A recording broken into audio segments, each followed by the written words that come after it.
Hello, welcome to Nimbus learning powered by engineers academy. और जैसे आज हम देखने वाले हैं आरसीसी से रिलेटेड एसएससी जेईई में आने वाले कुछ ऐसे क्वेश्चंस जो बहुत कॉमन है और मेरी तरफ से दो एक्सपेक्टेड क्वेश्चंस। तो इन एक्सपेक्टेड क्वेश्चंस के बारे में मैं आपको बता दूं पहले ही कि आरसीसी वैसे तो एक न्यूमेरिकल सब्जेक्ट है, अप्रॉक्सीमेट 15 to 20% मार्क्स का वेटेज भी रखता है एसएससी जेईई मेंस एग्जाम के लिए। तो यहां पर एक हम थ्योरी क्वेश्चन और एक हम न्यूमेरिकल क्वेश्चन देखने वाले हैं। ओके, तो चलिए सबसे पहले हम लोग स्टार्ट करते हैं कि न्यूमेरिकल क्वेश्चन से। और जैसा आप सभी को पता है आरसीसी से बहुत सारे न्यूमेरिकल आते हैं, लेकिन एक न्यूमेरिकल जो एसएससी जेईई का वन ऑफ द फेवरेट है हर साल में, that is the question from the beam part, and that question belongs to design of the beam. चलिए तो देखते हैं डिजाइन ऑफ द बीम के क्वेश्चन को। ओके चलिए तो हम देखते हैं a rectangular reinforced concrete beam located inside a building in a coastal town is simply supported on two masonry wall 230 mm thick and 6 meter apart center to center. The beam has to carry in addition to its own weight a distance to a distributed live load of 10 kN and dead load 5 kN. Design the beam section for maximum movement at midspan. Assume Fe415 steel. अब जैसे यदि यहां पर हम देखें, चलिए तो देखते हैं उस क्वेश्चन के सॉल्यूशन को।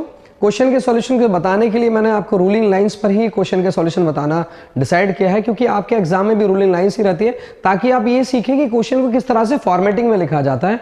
उसके लिए भी हम लोग यहाँ पर रूलिंग लाइंस पर लिखने वाले हैं। चलिए तो हम लोग स्टार्ट करते हैं सॉल्यूशंस को लिखना, है ना। तो सॉल्यूशन को यदि मैं लिखना स्टार्ट करता हूँ तो सबसे पहले आपको कुछ डेटा जो गिवन है उसे आपको लिखना है, जो भी आपको गिवन डेटा है ना। गिवन डेटा क्या क्या है यदि मैं बात करता हूं, आपको दे रखा है डेड लोड दे रखा है आपको 5 किलो न्यूटन पर मीटर, आपको दे रखा है live load, that is live load कितना दिया है आपको 10 किलो न्यूटन पर मीटर। आपको विड्थ ऑफ द वॉल दे रखा है, sorry width of the wall दे रखा है 230 mm। आपको दे रखा है Fy दे रखा है Fe415। आपको क्लियर स्पान दे रखा है 6 क्लियर स्पान, जैसे हम LC से डिनोट कर सकते हैं, वो दे रखा है 6 मीटर। और गिवन बीम की कंडीशन आपको दे रखा है कुछ ये, this is your given beam condition, that is simply supported beam, it is given. Okay now अब यहां पर एक और कंडीशन भी दे रखा है, तो कंडीशन दे रखा है आपके पास पर for coastal environment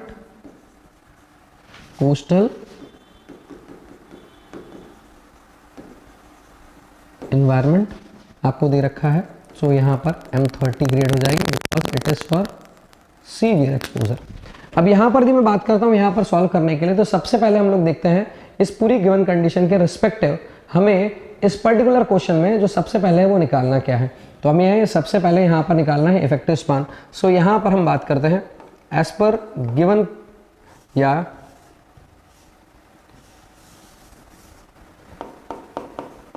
for the given beam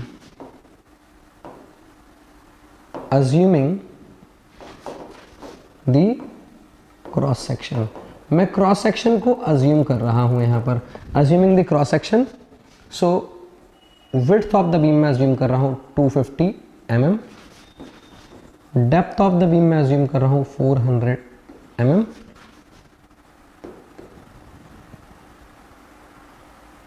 effective cover को मैं अज्यूम कर रहा हूं 50 mm। आप में से कुछ लोग सोच सकते हैं कि सर इसने डेड लोड गिवन दिया है तो डेड लोड से ही क्यों नहीं आप डेप्थ निकाल लेते हैं। तो मेरी बात को एकदम ध्यान से समझिए, जरूरी नहीं है कि जो डेड लोड दिया है उसी डेड लोड के रिस्पेक्टिव ही आप यहाँ पर बीम के क्रॉस सेक्शन को निकालें। रीजन सिर्फ सिंपल सा है, यदि आप जो डेड लोड जिसके लिए बना रहे हो वो यदि कम रहता है और जो इन्होंने डेड लोड लिया है वो यदि ज्यादा रहता है, तो इस केस में आपकी बीम सेफ ही रहेगी, बिकॉज आपने ज्यादा लोड कैरी करके डिजाइन किया है। है ना। तो इसमें क्वेश्चन कहीं से कहीं तक गलत नहीं रहेगा।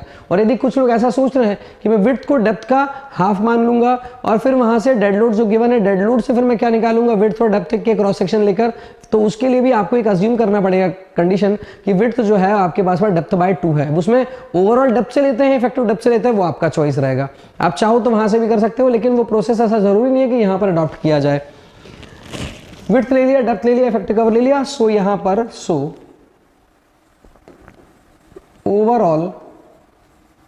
ओवरऑल डेप्थ आपके पास पर हो गया कितना, 400 plus 50 mm, that is 450 mm, that is your overall depth. Now as per IS 456-2000, as per IS 456-2000, effective span of given beam, जो हमें गिवन बीम है सिंपली सपोर्टेड, उसके लिए इफेक्टिव स्पान क्या होगा, so L effective is equal to LC plus D और LC plus W whichever is minimum. ये हमें कोड में दे रखा है फार्मूला, और एक कोड में IS 456-2000 में मेंशन है। तो यहाँ पर LC का वैल्यू हम लोग निकाल लेंगे। LC कितना दे रखा है, 6 मीटर दे रखा है, प्लस विड्थ डेप्थ हमने अज्यूम कर रखा है कितना, 0.4 का अज्यूम कर रखा है। LC जो दे रखा है आपके पास पर वो कितना दे रखा है, 6 मीटर का दे रखा है, और विड्थ ऑफ द सपोर्ट हमने ले रखा है 0.23 मीटर का, विच एवर इज मिनिमम। तो यहाँ पर आ जाएगा 6.23 मीटर। कितना आ जाएगा, 6.23 मीटर का। ओके चलिए आगे बढ़े। यहाँ पर 6.23 मीटर का आपके पास पर हो जाएगा इफेक्टिव स्पान। नाउ आगे बढ़ते हैं, यहाँ से 6.23 मीटर से आगे बढ़ते हैं। यहाँ पर हमारे पास पर इस बीम के अंदर इफेक्टिव स्पान हमारे पास पर निकल गया है, डेप्थ हमने अज्यूम कर लिया था। तो नाउ अब इस पर्टिकुलर बीम में हम लोग को टाइम है लोडिंग निकालने का, लेकिन लोडिंग आपको ऑलरेडी गिवन थी, तो हम क्या कर सकते हैं, सीधे यहाँ पर अप्लाइड मोमेंट निकाल सकते हैं। सो इस पर्टिकुलर कंडीशन के लिए applied moment MU is equal to WU L effective का स्क्वायर अपॉन 8 वेयर WU है ना। यहाँ पर हम निकाल लेंगे वेयर W। सर पहले ही निकाल लेते, आप पहले भी निकाल ले बाद में निकाल ले, आपको सॉल्व तो वैसे भी करना ही है ना। आप चाहे पहले भी निकाल ले या फॉर्मूला दिखाकर यहाँ पर निकाल ले। Dead load plus live load 1.5, dead load है 10 किलो, लाइव लोड है 5 किलो न्यूटन, डेड लोड है 5 किलो न्यूटन, लाइव लोड है 10 किलो न्यूटन। यहाँ से आ जाएगा 22.5 किलो न्यूटन पर मीटर आपके पास पर। Okay so MU is equal to आपके पास पर हो जाएगा 22.5 इंटू 6.23 का स्क्वायर अपॉन 8। तो यहाँ से आप सीधा निकाल सकते हैं मोमेंट। ओके कौन सा मोमेंट निकाल सकते हैं, अप्लाइड मोमेंट निकाल सकते हैं। चलिए निकालते हैं अप्लाइड मोमेंट। तो अप्लाइड मोमेंट है आपके पास में 22.5 इंटू 6.23 का स्क्वायर डिवाइडेड बाय 8। तो ये हो जाती है आपके पास पर 109 किलो न्यूटन मीटर का moment. Okay and as per IS 456-2000 the limiting moment of resistance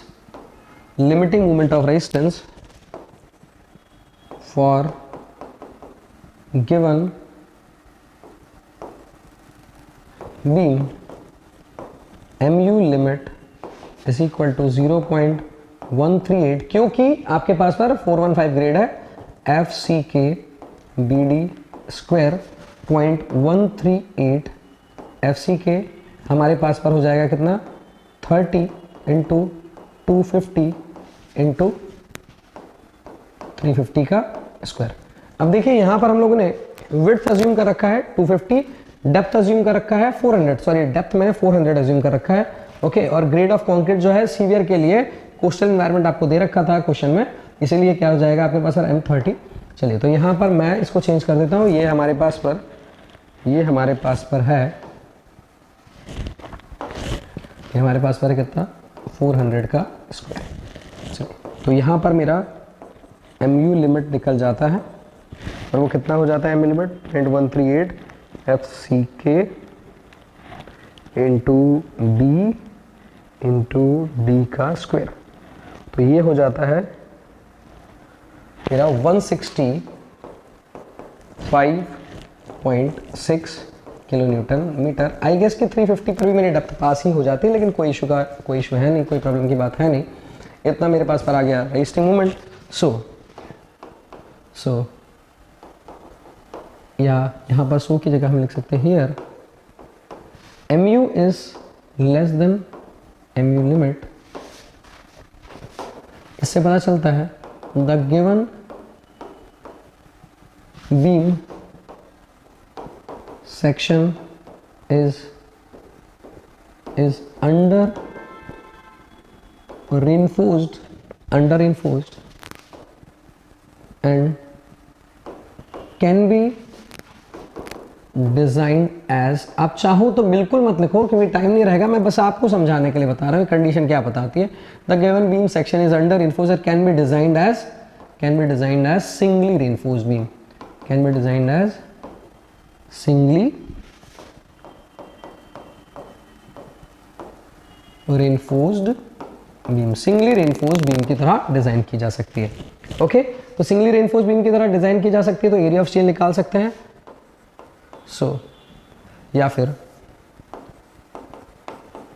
as per IS 456/2000 MU is equal to, page number आपको याद हो तो बहुत बढ़िया, आप चाहे तो वो भी लिख सकते हैं 0.87 FY AST D minus 0.42 0.87 FY AST upon 0.36 FCK B, okay. अब आप इस पर क्या करेंगे, सारा डेटा रख देंगे, AST को कैलकुलेट कर लेंगे। AST इक्वल टू, या AST रिक्वायर्ड भी लिख सकते हैं, AST रिक्वायर्ड। अब यहाँ पर थोड़ा सा ध्यान में समझने वाली बात यह है कि ये फॉर्मूला आपको कोड में दे रखा है, तो आप कोड के इस फॉर्मूले को यूज कर सकते हैं, है ना। लेकिन यदि आपको एक फॉर्मूला दूसरा वाला भी याद है 0.5 FCK FY वाला, यदि आपको याद होगा, वो फॉर्मूला कोड में गिवन नहीं है, जो कि इसका खुद ही सिंप्लीफिकेशन है, तो आप ये लाइन नहीं लिख सकते, आप उसमें डायरेक्टली फॉर्मूला लिखिए और सॉल्व कर दें, ओके। तो यदि आप ये लाइन लिखते हैं तो आपको वो भी लिखना जरूरी है। तो यहाँ पर मैं निकाल देता हूँ उसे, आपके पास का फॉर्मूला से 4.6 इंटू आपके पास का मूवमेंट था, मूवमेंट एक बार मैं चेक कर रहा था, 109 था, 109। सो 109 into 10 to the power 6 divided by FCK B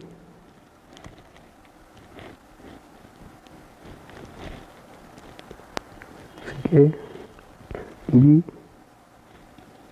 D square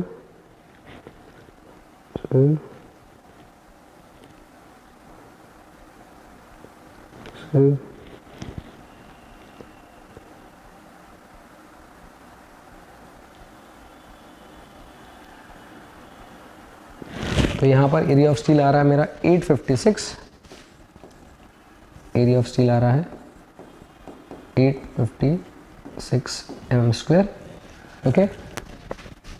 यहाँ पर आप चाहे तो ये फार्मूला यूज़ कर सकते हैं, मैं फार्मूला बता देता हूँ, 0.5 FCK upon FY 1 minus under root 1 minus 4.6 MU। अब ध्यान रखिएगा MU को रखिएगा न्यूटन mm में, है ना, लिख देता हूँ मैं न्यूटन mm में, क्योंकि नीचे जो FCK रहता है आपके पास पर वो न्यूटन पर mm स्क्वायर में रहता है ना। तो यहाँ से आप निकाल देंगे इसी रिलेशन से, चाहे ये फॉर्मूला लिखकर इससे आंसर निकाल दे या फिर ये फॉर्मूला लिखकर इससे आंसर निकाल दे, जो आप करना चाहते हो वो कर सकते हैं। चलिए यहाँ से हम आगे बढ़ते हैं।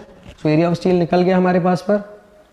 सो as per IS 456/2000 AST minimum AST minimum आप निकाल सकते हैं 0.85 BD/FI। इसका वैल्यू आप लोग निकाल सकते हैं यहाँ से, सभी लोग निकालें यहाँ से इसका वैल्यू।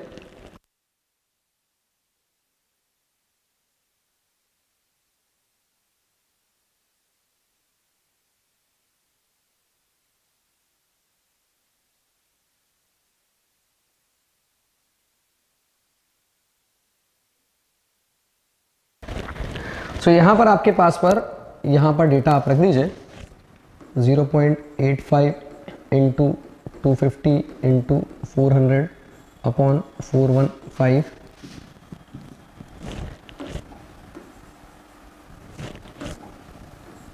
415, तो ये हो जाता है 204.8 m² and AST maximum is equal to 4% of BD। तो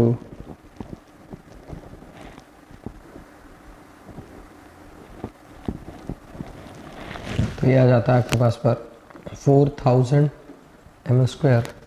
सो here what you can write,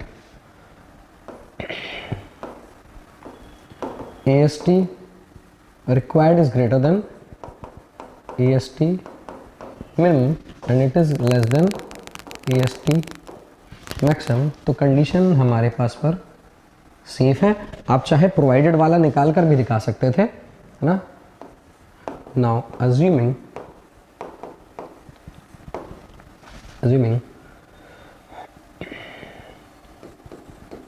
16 mm dia of bar। So 16 mm dia of bar यदि हम अज्यूम करते हैं, सो नंबर ऑफ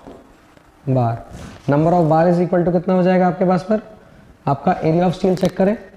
आपका एरिया ऑफ स्टील आया 856, एरिया ऑफ स्टील आया है 856 upon number of बार का मैं फॉर्मूला लिख देता हूँ, total area of steel required upon area of 1 bar. So 856 upon π/4 into dia of 1 bar, that is 200 mm होता है अप्रॉक्स। तो ये आपके पास पर 856 divided by 201, that is 4.25 number of बार। तो हम इससे बढ़ाकर यूज कर लेंगे, इससे बढ़ाकर यूज करेंगे तो that is providing 5 bar of 16 mm, that is AST required is less than AST provided, means हम provided ज़्यादा ही कर रहे हैं, तो यहाँ पर भी हम सेफ हो जाते हैं। ओके नाउ अब यदि आपने AST required AST provided कर दिया है, तो now it's time to draw the diagram. तो यहाँ पर हम डिटेलिंग ड्रॉ कर देते हैं। तो ये रहेगा आपके पास पर बीम,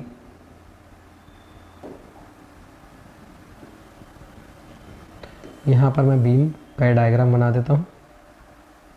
ये आपके पास पर बीम बन गया। आप चाहे तो इसको स्टीरअप्स के साथ बना दीजिए, जैसा आप चाहे वैसा बना सकते हैं।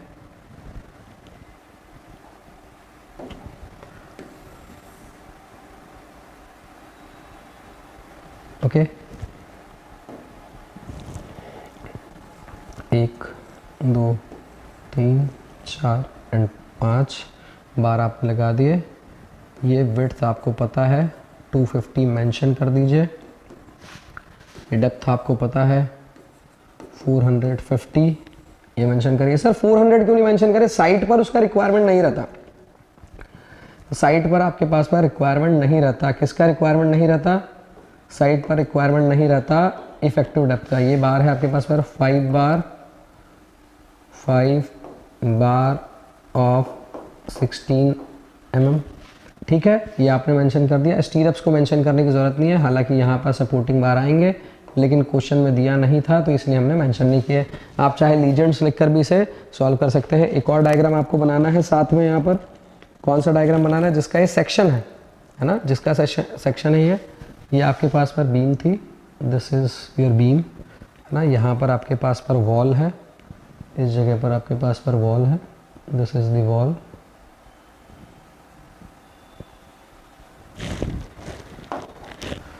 ये वॉल है इसमें,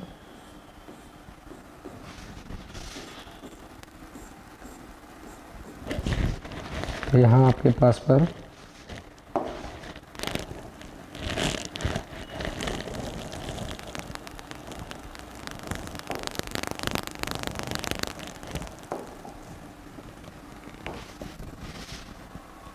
बार हो गया आपके पास पर, ये आपके पास पर बार हो गए, और बीच में आप इस तरह से वर्टिकल भी दिखा दें, क्योंकि स्टीरअप्स तो रहेंगे ही, लेकिन उसका डिटेलिंग में कोई रोल नहीं होगा क्योंकि आपने कैलकुलेट नहीं किया। लेकिन यहाँ पर ये ज़रूर दिखाएं कि हमने जो सेक्शन लिया है वो यहाँ का लिया है, सेक्शन ए मिड स्पान का। कहाँ का लिया है? मिड स्पान का, क्योंकि मूवमेंट भी मिड स्पान पर पता किया है। और ये डायग्राम जो है वो है सेक्शन ए का। ये डायग्राम कहाँ का है? सेक्शन ए का है। तो यहाँ पर ये आपके पास पर डिज़ाइन खत्म होती है। तो इस डिज़ाइन को एक बार आप ज़रूर चेक करें, है ना। डिज़ाइन को मैं आपको चेक करा देता हूँ कि यहाँ डिज़ाइन हमने कहाँ से स्टार्ट किया। सॉल्यूशन स्टार्ट किया, given data, dead load, live load, width of the support, और आपके पास पर Fe415 क्लियर स्पान आपको दे रखा था। बीम की कंडीशन ये थी, कोस्टल एनवायरनमेंट आपको दे रखा था। For the given beam assuming the cross section, assume कर लिया मैंने विड्थ, डेप्थ, इफेक्टिव कवर और ओवरऑल डेप्थ अज्यूम कर लिया। तो यहाँ पर मेरे पास पर ओवरऑल डेप्थ जो है वो ये आ गई। As per IS 456 effective span हम लोग ने निकाल लिया, इफेक्टिव स्पान का वैल्यू हमारे पास पर ये आ गया। नेक्स्ट हमने सॉल्व किया अप्लाइड मूवमेंट निकाला, क्योंकि dead load live load given था, dead load live load given था, ऐड कर हमने निकाल लिया फैक्टर्ड कर उस फैक्टर से फैक्टर्ड मूवमेंट निकाली। As per IS 456 2000 limiting movement of resistance हम लोगों ने निकाल लिया। लिमिटिंग मूवमेंट ऑफ रेजिस्टेंस का रिलेशन होगा, क्योंकि given condition Fe415 grade of steel का था, यहाँ से 165.6 आ गया। हमारे पास sir MU less then MU limit है, तो given beam section under reinforce बन जाएगा और डिजाइन किया जाएगा सिंगली रिइंफोर्स। तो सिंगली रिइंफोर्समेंट के लिए हम लोगों ने 0.87 FI AST से यहाँ से हमने एरिया ऑफ स्टील निकाला जो 856 है। आप ये चाहे फॉर्मूला लिखें चाहे ये लिखें, है ना। बट यदि ये फॉर्मूला लिखेंगे तो कोड लिखें, ये फॉर्मूला लिखेंगे तो कोड का नाम नहीं लिखें। नेक्स्ट हम आगे बढ़ते हैं। As per IS 456 2000 AST minimum AST maximum आपके पास था, मिनिमम मैक्सिमम का चेक लगा दिया। AST मिनिमम कम है, AST रिक्वायर्ड ज़्यादा है, AST मैक्सिमम कम है, ये सेफ कंडीशन दिखा रही है आपके पास पर। 60 mm का डाया बार आपने अज्यूम किया, नंबर ऑफ बार निकाल लिया, total area of steel.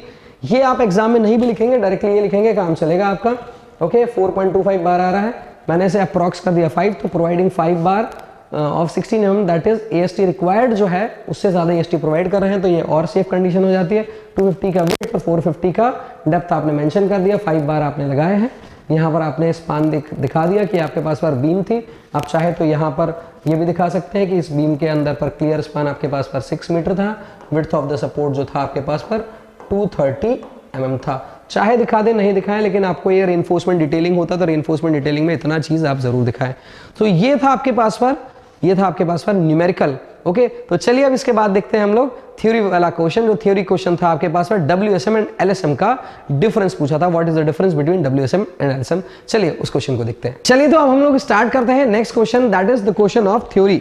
Theory का हम लोग क्वेश्चन स्टार्ट करते हैं। थ्योरी के क्वेश्चन में बेसिकली यदि मैं बात करता हूँ, कुछ फेवरेट क्वेश्चन होते हैं SSC JEE मेंस के या किसी भी मेंस एग्जाम में यदि RCC से क्वेश्चन पूछा जाता है, तो जो फेवरेट क्वेश्चन होता है उनमें से एक फेवरेट क्वेश्चन आप लोग को दिख रहा है, LSM और WSM मेथड के बीच में डिफरेंस। इसके अलावा सिंगली और डबली रेनफोर्स बीम के बीच का डिफरेंस, इसके अलावा under reinforce, over reinforce and balance section के बीच का डिफरेंस। ये कई बार पूछा जाता है, तो आप लोग कोशिश करें कि इन थ्योरी क्वेश्चंस को आप जरूर तैयार करके रखें। अभी हम लोग बात करते हैं यहाँ पर एक थ्योरी क्वेश्चन जो आप लोग को मेंशन है। तो चलिए आइए देखते हैं इसका सॉल्यूशन किस तरह से लिख सकते हैं। तो मैं बेसिकली इसका जो सॉल्यूशन है उसके लिए आप लोगों को कहूँगा, सजेशन दूंगा कि जिस तरह से मैं अभी कोशिश कर रहा हूँ सॉल्यूशन लिखने की, आप लोग यदि इस तरह से कोशिश करेंगे तो आपको याद भी रहेगा और इजीली आप इसे कंपेयर भी कर सकते हैं। चलिए तो यहाँ पर मैं बात करता हूँ डिफरेंस WSM और LSM में, तो हम एक एक करके डिफरेंस के बारे में बात करते हैं। तो डिफरेंस के बारे में बात कर रहा हूँ एक एक कर। तो यहाँ पर हम बात करते हैं मटेरियल का बिहेवियर कैसा है। एक एक कर मैं पॉइंट लिख देता हूँ। मटेरियल का बिहेवियर कैसा है वो हम बात कर लेते हैं। इसके बाद हम लोग बात कर लेते हैं कि क्रीप एंड श्रिंकेज के बारे में क्या कहा गया है, creep and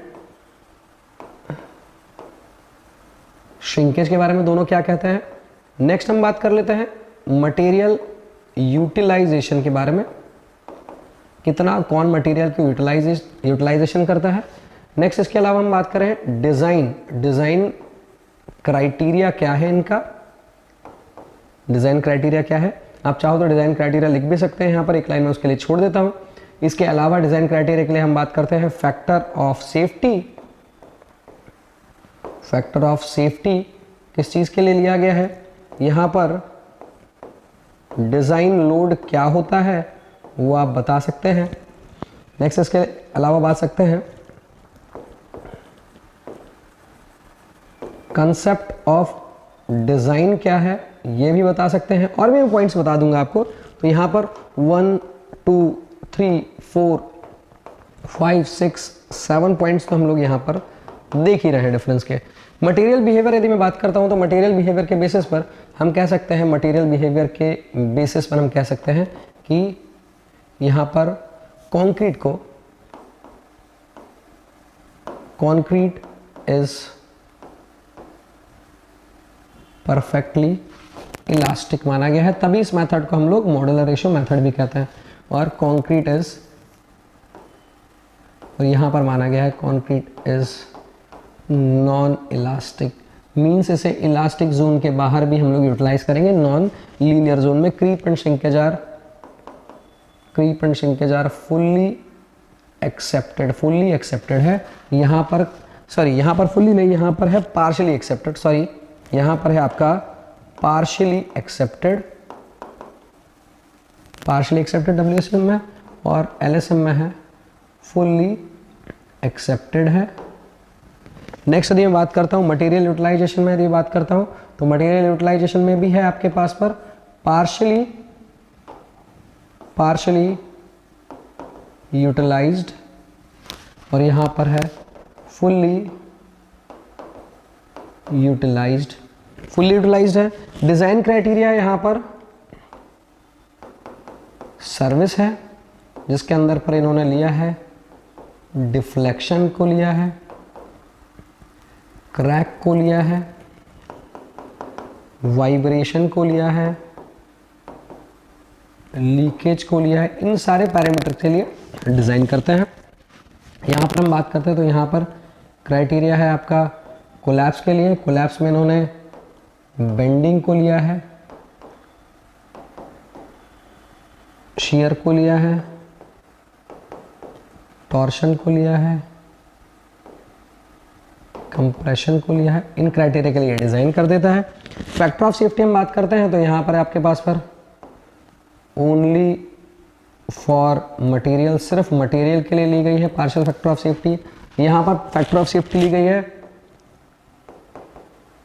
for both material and loading. Load को ओवर एस्टिमेट किया जाता है, स्ट्रेंथ को अंडर एस्टिमेट किया जाता है। डिज़ाइन लोड क्या रहता है यहाँ पर, सो यहाँ पर कैरेक्टरिस्टिक लोड ही डिज़ाइन लोड रहता है, और यहाँ पर डिज़ाइन लोड होता है आपके पास पर लोड फैक्टर जो भी आप लेते हैं 1.5 या 1.2 या जो भी आप लोड फैक्टर लेते हैं at least 1.5 for individual load factor is equal to design load is equal to load factor into characteristic load. ये आप यहाँ पर लेते हैं। लास्ट पॉइंट को मैं नेक्स्ट स्लाइड पर लिख देता हूँ। यहाँ पर आपके पास पर लास्ट पॉइंट था कंसेप्ट ऑफ डिज़ाइन, जिसे मैं नेक्स्ट स्लाइड पर लिख रहा हूँ। तो 6 पॉइंट तो आपको यहाँ पर देखने को मिल ही रहे हैं, है ना। 7th मैं यहाँ पर आप लोग को लिख कर बता रहा हूँ। सो बेसिकली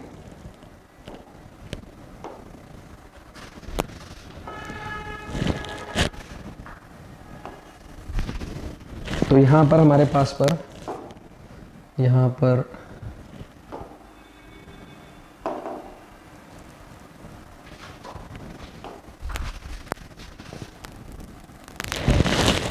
यहाँ पर हम डिफरेंस लिख रहे थे। यहाँ पर हमारे पास पर WSM मेथड थी और यहाँ पर LSM मेथड थी। चलिए, तो हमारे पास पर 6th पॉइंट था, 6th पॉइंट यदि आपको याद हो तो 6th पॉइंट था हमारे पास पर डिज़ाइन कॉन्सेप्ट। डिज़ाइन कंसेप्ट के बेसिस पर यदि हम बात करें तो हमारा डिज़ाइन कंसेप्ट था यहाँ पर स्ट्रेस बेस्ड, और ये था हमारे पास पर स्ट्रेन बेस्ड। नेक्स्ट यदि मैं बात करता हूँ 7th पॉइंट, जो कि हमारे पास पर डिज़ाइन अप्रोच जो होती है यहाँ पर वो होती है डिटरमिनिस्टिक, और यहाँ पर होती है प्रोबेबिलिस्टिक। ओके, नेक्स्ट मैं पॉइंट के बारे में बात करता हूँ, 8 पॉइंट के बारे में बात करता हूँ। यूज़ है ना, यूज़ हम बात कर सकते हैं, ये आपके पास पर यूज़ होती है, WSM यूज़ होती है। एग्जाम्पल में बात कर लेता हूँ, एग्जाम्पल आपके पास पर जैसे वाटर टैंक हो गया है ना, कौन सा हो गया, वाटर टैंक हो गया आपके पास पर। ब्रिजेस हो गए, यहाँ पर हम बात कर सकते हैं फ्रेम स्ट्रक्चर है ना, frame structure, multi storey structure, ये सारे जो हैं आपके पास पर डिफरेंस के अंदर पर आ सकते हैं, WSM और LSM के अंदर पर। तो यहाँ पर मैं बात करता हूँ कि आपके पास पर WSM और LSM के ऑलमोस्ट मैंने आप लोग को ऑलमोस्ट आपको 8 तो मैंने आपको बता ही दिया डिफरेंस। क्वेश्चन 10 मार्क्स का आएगा, मोर देन सफिशिएंट है आपके पास पर यदि आप लिखना चाहें। यदि आप इसे लिखना चाहते हैं जैसे यूजुअली स्टूडेंट लिखते हैं यूजुअली स्टूडेंट कैसे लिखते हैं, सारे क्राइटेरियाज को यहाँ पर ही लिख देते हैं, ये हॉचपॉच हो जाता है। अभी क्या है, डिफरेंस के आपने सारे पॉइंट बता दिए, उन्हीं बेसिस पर आपने डिफरेंस किया है। कई बार स्टूडेंट यहाँ पर ना कुछ भी डेटा लिख देते हैं, तो यहाँ पर ये क्लियरली डिफरेंस बता रहा है आपको, ये पार्ट आपको क्लियरली डिफरेंस बता रहा है। तो इस तरह से आप डिफरेंस लिखिए, आपको मार्क्स मैक्सिमम मिलेंगे जितने मार्क्स का क्वेश्चन होगा। यूजुअली आपके पास पर आप इस तरह से नहीं लिखते, हो सकता है आपको प्रैक्टिस ना हो, बट आप प्रैक्टिस कर सकते हैं इस तरह के लिखने की। चलिए, तो मुझे लगता है कि मेरी तरफ से जो 2 क्वेश्चन मैंने आप लोग को दिए हैं और 2 क्वेश्चन जो मैंने आपको कराए हैं आपको काफ़ी अच्छे लगे होंगे, और इस तरह के क्वेश्चन एक्सपेक्टेड रहते हैं आपके SSC JEE मेंस और या किसी भी स्टेट के मेंस एग्जाम के लिए आप दे रहे हो। तो मुझे लगता है आपने सेशन पसंद किया होगा। और एक क्वेश्चन मैं आपको होमवर्क में दूंगा और वो क्वेश्चन आपको दिखेगा जस्ट मेरे जाने के बाद, और उस क्वेश्चन को आप जरूर सॉल्व करिएगा, उसका सॉल्यूशन जल्द आपको मिलेगा। और उसके लिए आपको सिर्फ पता करना होगा, इस पर्टिकुलर वीडियो के डिस्क्रिप्शन में जाना होगा और डिस्क्रिप्शन में जाकर आपको डिटेल मिल जाएगी। How will you get the solution of the question which I am giving you in the homework.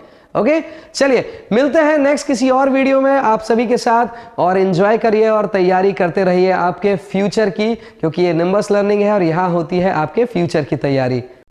If you really like the video, please hit the like button, share the video, subscribe to our YouTube channel and press the bell icon for the latest updates. Thank you.